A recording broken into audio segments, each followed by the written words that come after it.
I feel that my tranquility and peace that's promised in America to tranquility, peace and tranquility, has been violated by Redford, Michigan, and Edison, and the tree trimmers, and whoever else responsible.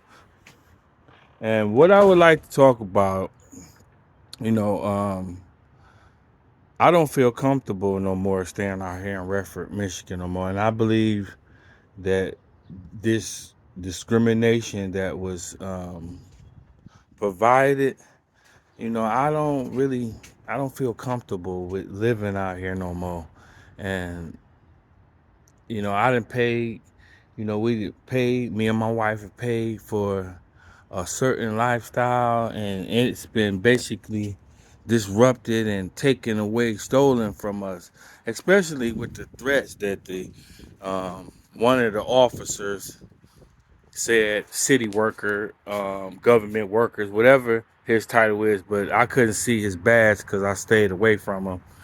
Um, but the officer that was standing there with him, he said that he was gonna come back because the police officer gave him permission to come to the back and cut the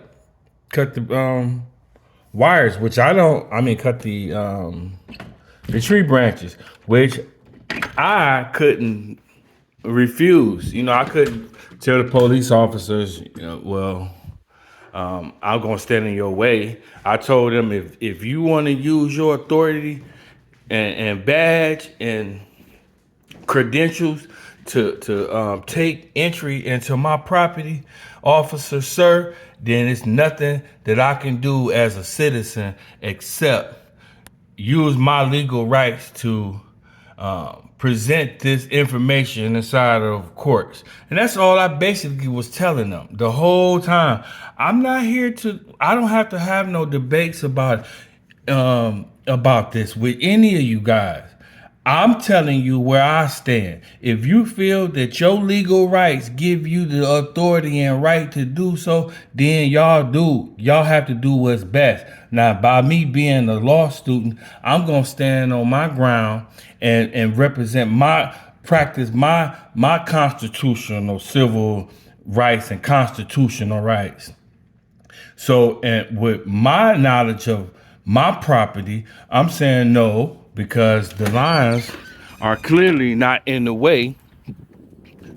I'm sorry, the branches are not clearly not in the way of harming these branches. These power lines. It's clearly.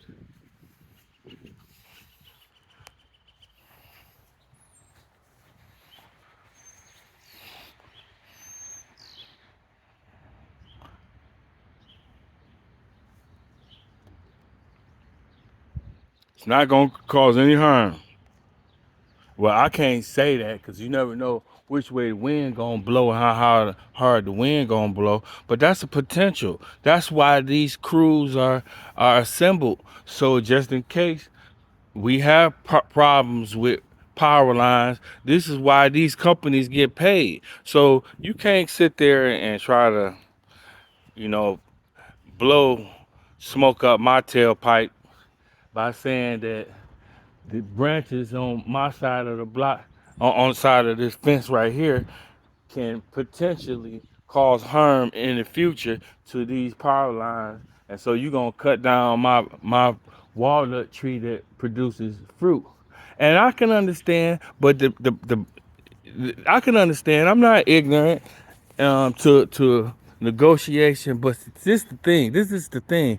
They trying to take advantage of my kindness because I'm African American. That's first of all.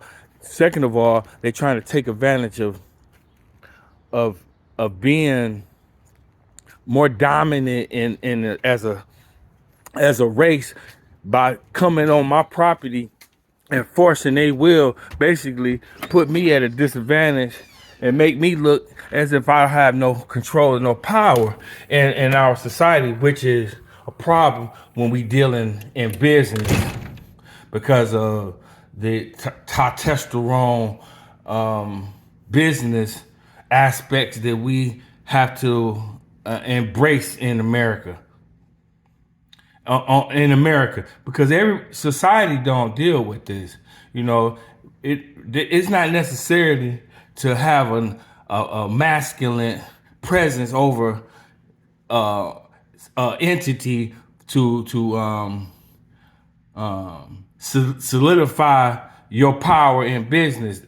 America is like one of the only countries that does that, and by having that mentality, I have to say no about allowing other men to come on my property and touch and put their hands on my belongings as a husband. I have to put my foot down and say no. Now, if they gonna take it like they saying they just gonna take it, they just basically told me they gonna take it and do whatever they want to do. I'm gonna take it anyway. That's what I hear. So by me being a law student, going to law school, Washburn University, being a law major since my freshman year, I'm gonna use my constitutional rights, which is law, to try to make myself feel back like the man that I am, because basically this morning they just came over and tried to take my manhood. That's how I feel. And like I kept telling them, I think this is an issue for a judge to decide, a jury, a courtroom, a proper line of business than being a coward and calling police to come over and try to force they will with their guns and their badges and with their attitude of a force of an army, instead of using the common business sense that God gave, which is to go into the courtroom and talk about what are our legal rights. Every disagreement don't have to result in a war. It can be solved just by communicating, which means it has to be proper channels provided so both sides can be represented in the judicial way, especially here in America, because that's how we do business. Talk to y'all later.